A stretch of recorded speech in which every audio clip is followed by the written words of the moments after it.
नमस्कार, आप देख रहे हैं न्यूज़ 18 का डिजिटल प्लेटफॉर्म और मैं हूं आपके साथ श्रुति श्रीवास्तव। 122 साल के बाद ऐसा संयोग बन रहा है चंद्र ग्रहण का, और जिसका सूतक काल 9 घंटे पहले ही लग गया है। आज यानी कि 7 सितंबर को 12:57 पर आप सभी को अब तक पता चल गया होगा कि चंद्र ग्रहण के दरमियान क्या करना चाहिए और क्या नहीं करना चाहिए। लेकिन आपको क्या पता है कि चंद्र ग्रहण के दरमियान अगर आपने ये काम कर लिया तो को पूरा का पूरा परिवार आपका संकट में आ सकता है और आप खुद भी संकट में घिर सकते हैं। तो विशेष बातें मैं आपको बताने जा रही हूँ कि आपको क्या नहीं करना चाहिए और क्या करना चाहिए। दरअसल चंद्र ग्रहण के दौरान कोई भी शारीरिक संबंध आपको नहीं बनाना चाहिए, अशुभ माना जाता है, क्योंकि इस समय पूरे वातावरण में, पूरे वायुमंडल में, पूरे ब्रह्मांड में नकारात्मक एनर्जी बहुत ज़्यादा एक्टिव होती है। इसीलिए शारीरिक संबंध बनाने अशुभ माना जाता है। खासकर नवविवाहित जोड़ों के लिए यह विशेष ध्यान देने वाली बात है।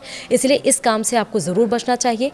चंद्र ग्रहण के समय वातावरण में नकारात्मक ऊर्जा का प्रभाव बढ़ जाता है, इसलिए ऐसे कार्य से आपको बचना चाहिए जिससे नकारात्मकता बढ़े। कैंची, सुई, चाकू जैसी नुकीली वस्तुओं का उपयोग करने या उन्हें पास रखने से भी बचना चाहिए। खासकर गर्भवती महिलाओं को इसका विशेष ध्यान देना चाहिए। ग्रहण काल में देवी देवताओं की मूर्तियों या मंदिर को नहीं छूना चाहिए। ये भी आप ध्यान दीजिए कि मूर्तियों को या मंदिरों पर आप लाल या पीला कपड़े से उन सारी मूर्तियों को ढक दें, क्योंकि उनका स्पर्श नहीं करना चाहिए। सूतक और ग्रहण काल में सोना, यानी कि आपको स्लीप नहीं लेना चाहिए, सोना नहीं चाहिए, और कुछ भी खाने पीने से वर्जित माना जाता है, और क्योंकि इससे जीवन में नकारात्मकता बढ़ सकती है। विशेषकर गर्भवती महिलाओं को घर से बाहर नहीं निकलना चाहिए। चंद्र ग्रहण के दिन बाल या नाखून काटने से भी आपको बचने चाहिए। ग्रहण के दौरान कोई भी खरीदारी करना अशुभ माना जाता है, यानी कि आप कोई शॉपिंग नहीं कर सकते हैं, कोई भी नई वस्तु को आप धारण नहीं कर सकते हैं।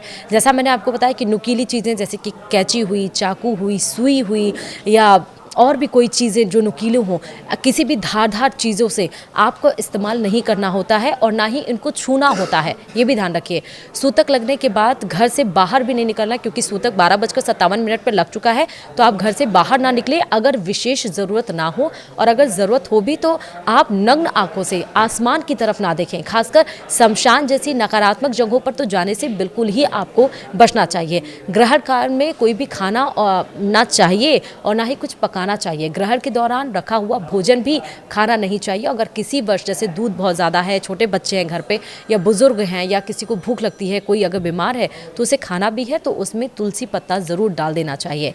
इस दौरान सोने से परहेज करना चाहिए, बल्कि मंत्र जाप और देव आराधना ज़रूर करनी चाहिए, यानी कि भगवान के शरण में ज़रूर बैठना चाहिए। लेकिन मूर्तियों को स्पर्श और आपको मंदिर को स्पर्श नहीं करना है, उसको लाल या पीले कपड़े से ढक देना है। ग्रहण को नंग आंखों से, वही मैंने आपको बताया कि नेकेड आई से आप नहीं देख सकते हैं, क्योंकि ऐसा करने से नकारात्मक प्रभाव सीधे आपके ऊपर पड़ सकता है।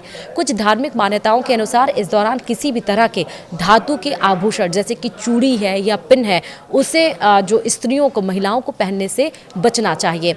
और खासकर आप और ध्यान रखिए, पीपल हो गया, तुलसी हो गई, बरगद हो गया, इन पेड़ों को, इनको पेड़ों को ग्रहण में ना छूना चाहिए, ना इनके पत्तों को तोड़ना चाहिए। और जैसे मैंने आपको बताया कि भगवान है, अगर आपके घर में मंदिर है, मूर्तियाँ, उन सबको आपको ढक देना है पीले या लाल कपड़े से। क्या करना चाहिए, अभी तक तो ये था, क्या नहीं करना चाहिए, तो आपको करना क्या चाहिए। देखिए, भगवान का स्मरण आपको करना चाहिए, जाप करना चाहिए। चंद्र ग्रहण के दौरान भगवान का स्मरण आपको बहुत ज़्यादा पावर देता है, आपको उन नकारात्मक एनर्जियों से दूर रखता है, और मंत्रों के जाप से आप मेडिटेट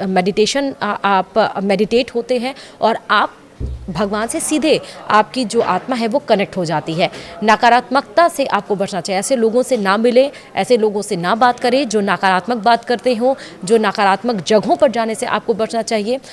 खासकर दान ज़रूर करना चाहिए। चंद्र ग्रहण के दिन दान करना शुभ माना जाता है, जिससे चंद्र दोष दूर हो जाता है। और वो भी आपको दान, उन जिन चीज़ों का दान करना है, आपको ग्रहण से पहले ही उनका स्पर्श कर लेना है, उनको छूकर रख देना है। और जैसे ही आपका ग्रहण खत्म हो, क्योंकि मध्य रात्रि में ये ग्रहण खत्म हो रहा है 1:27 पे, तो आपको सुबह दान वो करना है। इससे पहले, ग्रहण शुरू होने से पहले ही आपको वो स्पर्श कर लेना है। ग्रहण काल के दौरान घर के अंदर ही रहना चाहिए। घर के पूजा स्थान पर बैठकर भगवान का स्मरण करना चाहिए और उनके मंत्रों का जाप करना चाहिए। अपने घर के खाने पीने की चीज़ों में तुलसी के पत्ते डालकर रखें। ऐसा करने से नकारात्मक प्रभाव कम होता है। और फिर ग्रहण जब खत्म हो जाए तो पूरे घर में गंगा जल का छिड़काव ज़रूर करने चाहिए। जब ग्रहण लगे तो कोई साफ़ सफाई, आप अपनी भी साफ़ सफाई मत करें, घरों की भी साफ़ सफाई, बस आपको भगवान का ध्यान करना चाहिए, मंत्र का जाप करना है, क्योंकि 2 घंटे का ही ग्रहण है मात्र। 9:27 पर लग रहा है और 1:23 पर यह ग्रहण खत्म हो जा रहा है। तो ये 2 घंटे आप भगवान को समर्पित कर सकते हैं, क्योंकि इस समय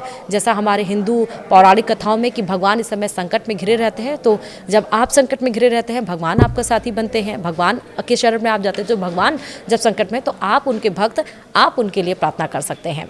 वीडियो में फिलहाल अभी इतना ही। नमस्कार।